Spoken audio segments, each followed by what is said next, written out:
Welcome प्यारे विद्यार्थियों, मैं लेके आया हूँ इंग्लिश कक्षा 8 यानी आपकी इंग्लिश की आंसर की, यानी एकदम स्टिक आंसर की है। एंड तक जरूर देखें, यानी आपको एकदम करेक्ट जो आंसर्स हैं वो यहाँ पे मिलने वाले हैं। अगर चैनल पर नए हैं तो प्लीज़ चैनल को सब्सक्राइब जरूर करें। तो शुरू करते हैं। यानी फर्स्ट क्वेश्चन आया था अपना, माई aunty gave balloon crying child. तो यहाँ पे आपको आर्टिकल का यूज करना था, तो यहाँ पे करेक्ट आर्टिकल आएगा वो आएगा ए, यानी ए एकदम करेक्ट आंसर होगा। दूसरा क्वेश्चन आया था जिसमें आपको यानी रिलेटिव क्लोज यानी भरने थे हु व्हेन से, तो यहाँ पे जो दूसरा होगा उसमें आपका हु भरा जाएगा। फिर एक क्वेश्चन अपने पास आया था यानी डिफरेंट साउंड का, यानी साउंड से संबंधित क्वेश्चन आया था, तो उसके अंदर राइट आंसर अपना हो जाएगा टिक। क्या हो जाएगा? टिक अपना राइट आंसर होगा। फिर अपना जो नेक्स्ट क्वेश्चन आया था उसके अंदर यानी 4 आपको वर्ड दे रखे थे, तो 3 एक से रिलेटेड थे, यानी वो 3 वर्ड कौन से थे? जैसे एक तो था डॉक्टर था, एक नर्स था, तो इससे संबंधित यानी आपको डॉक्टरी के पैसे से संबंधित थे, हॉस्पिटल से संबंधित थे। उनमें जो अलग था वो था कारपेंटर, तो उसका सही आंसर अपना हो जाएगा कारपेंटर। नेक्स्ट था द ब्रिज द रिवर, यानी यहाँ पे आपको प्रीपोजिशन भरनी थी, तो यहाँ पे प्रीपोजिशन आएगी अपनी अक्रॉस। एक आया था यानी जेंटल का वर्ड पूछा गया था, यानी जेंटल का अर्थ क्या है? तो जेंटल का अर्थ वहां पे यानी क्या हो जाएगा? काइंड, यानी काइंड अपना क्या हो जाएगा? एकदम राइट आंसर हो जाएगा। एक जो 7 नंबर नेक्स्ट जो क्वेश्चन आया था वो क्वेश्चन अभी मेरे याद नहीं आ रहा है कि कौन सा आया था। आप कमेंट करके मेरे को बताना कि इस 7 के अलावा जो आपके ऑब्जेक्टिव टाइप होते हैं, जो एबेसदा वाले होते हैं, उन 7 में एक क्वेश्चन कौन सा था, वो आप कमेंट करके जरूर बताएंगे, तो मैं उसका आंसर आपको बता दूंगा। अगर आपके याद आ रहा हो, मेरी याद नहीं है कि वो क्वेश्चन आपसे कौन सा पूछा गया है, अगर वो आपके याद आए तो आप मेरे को बताना। और ये एकदम स्टिक आंसर की है, यानी आपको कहीं और ढूंढने की आवश्यकता नहीं है, एकदम स्टिक आंसर्स आपको मिलेंगे। फिर देखते हैं नेक्स्ट क्वेश्चन आया था अपना 8 से 11, यानी उसमें 8 से 11 यानी 4 वर्ड भरने थे आपके पास, एक पैसेज आया था छोटा सा और खालिस्तान दिए हुए थे, तो 8 से 11 ऐसे लिखा हुआ था 8 से 11।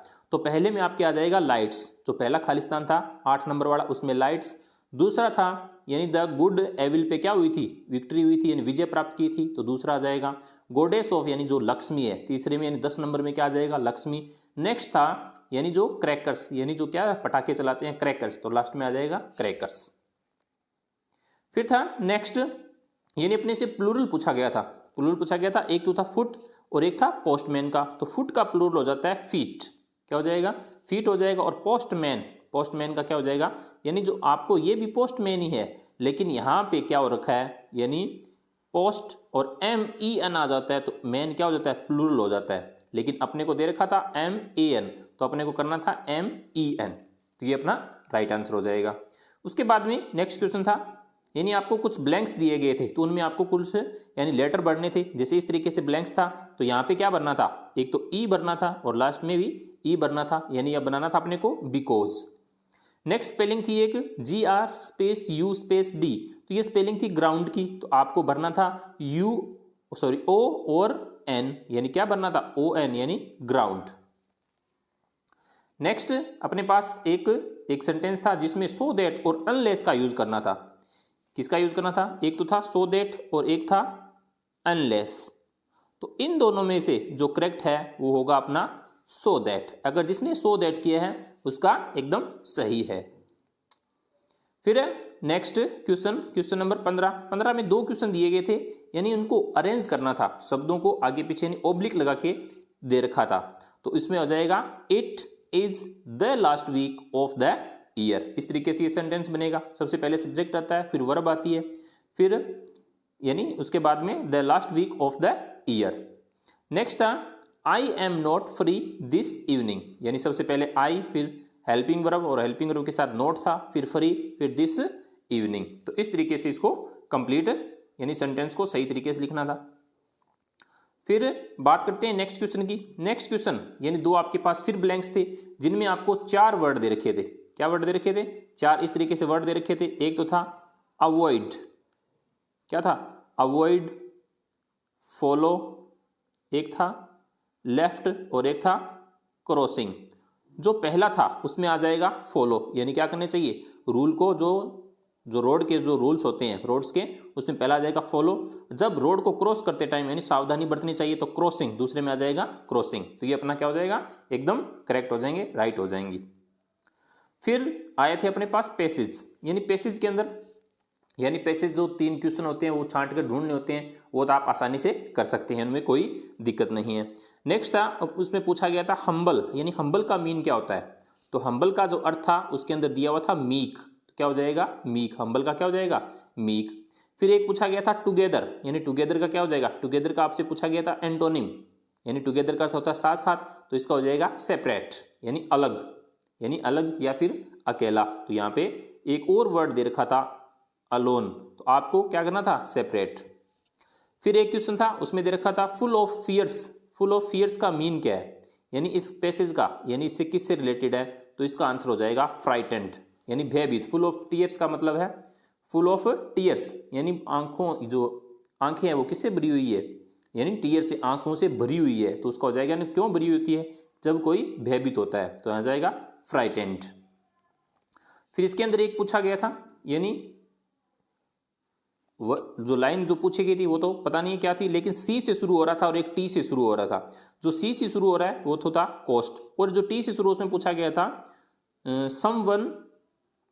समवन हु प्लेसेस द, यानी इस तरीके से कुछ सेंटेंस था। तो यानी टी से क्या हो जाएगा यहाँ पे टूरिस्ट, तो इसको क्या करना था टूरिस्ट करना था, और सी का हो जाएगा कॉस्ट।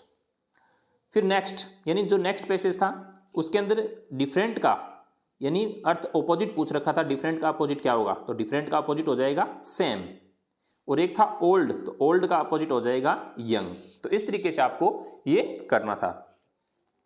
नेक्स्ट, यानी 5 नंबर का एक क्वेश्चन था आपके पास, जिसमें आपको यानी जो 5 सेंटेंस दे रखे थे उनको रीअरेंज करना था। यानी कितने सेंटेंस थे आपके पास, 5 सेंटेंस थे। तो जो अब मैं रीअरेंज करके लिखे मैंने यहाँ पे, यानी उसमें तो पहले क्या था, यानी पहले ये दे रखा था, ये पे 1 नंबर पे दे रखा था। अब अपने को रीअरेंज करके लिखना था, पहले आएगा माई स्कूल ओपन 9:30 AM, उसके बाद में आई स्टडी 6 क्लास या 6 स्टेप्स, इस तरीके से था। फिर था इन इंटरवेल एंड लंच हो जाएगा, उसके बाद में 4th लाइन में आ जाएगा आई विल प्ले गेम, और उसके बाद में आई क्लोज 3:30 PM स्कूल। इस तरीके से ये 5 को रीअरेंज करके लिखना था। यानी सबसे पहले 1 नंबर पे इसको लिखना था, 2 नंबर पे इसको लिखना था, ये 3 नंबर पे, ये 4 नंबर पे, और ये 5 नंबर पे, इस तरीके से इनको कंप्लीट करना था। तो ये अपने यानी 19-20 क्वेश्चन हो गए। यानी इस बहुत इजी पेपर आया था आपका आज, तो आप इसको लास्ट तक जरूर देखें। अभी 2-3 क्वेश्चन और देखने हैं अभी। फिर अपने पास नेक्स्ट क्वेश्चन था एप्लीकेशन थी, यानी application you are a suffering from fever, किस पे लिखनी थी, सफरिंग फ्रॉम फीवर पे लिखनी थी। और इसकी जो हेडिंग है वो आपको काफ़ी हद तक यानी हेडिंग में लिखा हुआ था, जैसे यहाँ पे उसके बाद में लिखा हुआ था सब्जेक्ट, लिखा हुआ था सर, लिखा हुआ था। इस तरीके से पूरी हेडिंग दे रखी थी अपने को। यानी एक बीमारी पर अर्जी लिखनी थी, कितने दिन की छुट्टी लेनी थी, 2 days लीव, यानी आपको अच्छे से याद है। उसके बाद में जो नेक्स्ट था, यानी नेक्स्ट जो अपने पास यानी अथवा में यानी एक स्टोरी आई थी और एक माई बेस्ट टीचर का। तो माई बेस्ट टीचर के ऊपर अपना अच्छा खासा यानी लिख सकते हैं, यानी 80 से 100 शब्दों में ये अपने को क्या करना था, लिखना था। तो माई बेस्ट टीचर बहुत ईजी था। उसके बाद में एक अपने पास स्टोरी आई थी ए थ्रस्टी क्रो, तो थ्रस्टी क्रोप के ऊपर आप बड़ी आसानी से लिख सकते थे, यानी बहुत ही ईजी पेपर था आपका। तो इसके अंदर आपके यानी आउटलाइन भी, स्टोरी के अंदर आउटलाइन भी दे रखी थी, तो बहुत ईजी पेपर था। आई होप कि आपका पेपर अच्छा हुआ होगा। मैं आशा करता हूँ कि आप नेक्स्ट एग्जाम जो आपको 25 यानी मार्च को हिंदी का एग्ज़ाम है उसके लिए भी अच्छे से प्रिपरेशन करते रहें, और हो सकता है कि मैं कल आपको हिंदी का पेपर यानी जो ऑथेंटिक्स जो पेपर्स आ रहे हैं उसके अकॉर्डिंग आपको पेपर प्रोवाइड करवाऊँ। तो अगर आपने अभी तक पूरा वीडियो देखा है उसके लिए आपको धन्यवाद। Thank you.